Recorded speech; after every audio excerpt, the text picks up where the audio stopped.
Respectability politics. So, ano itong respectability politics? So, lagay na lang natin sa workplace. An example is, halimbawa, sa academe na lang, classic example. Binigyan ka ng isang subject, sa college to, binigyan ka ng isang subject sa college na wala kang background. No? Kahit na meron kang industry experience, hindi mo na-experience yun sa industry, at saka nung college ka, wala kang subject noon. So, classic example is halimbawa computer engineering ka, puro hardware based ka actually, konti lang yung programming mo and everything, hardware lang talaga yung background mo. Pero, binigyan ka ng subject na pure computer science yung subject. So, dahil ikaw yung nandun at ikaw yung matagal, no?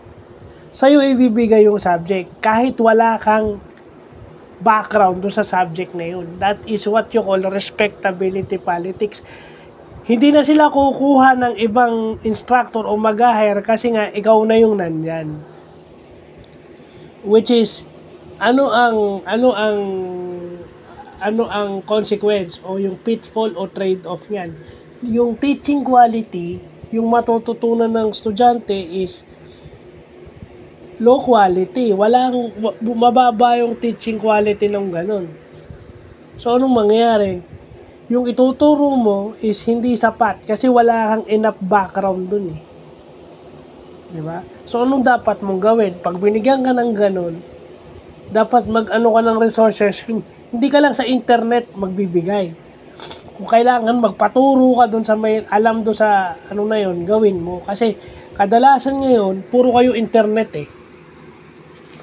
Puro kayo internet, puro kayo, yung ganyan. Kaya ako, sabi ko nga, sa PWD na lang, hindi ako magre-resort lang sa internet. If ever I could come to the place physically, gagawin ko. Kasi hindi ka pwedeng mag-rely lang sa sarili mong internet, ganyan. Kasi isang click mo lang may information, kulang yun. Kung kinakailangan mong pumunta sa mga tao na mas may alam dun sa mga nakita mo sa internet, and then do it. Kasi kaya nga tinawag na respectability politics. They respect your tenure. May tiwala sila sa'yo. They expect your service loyalty pag ganyan. So I'm not pertaining to anyone. It's just that yun lang yung classic example na alam natin. Diba? So, any weakness dun sa example na sinabi ko, estudyante yung magsasuffer.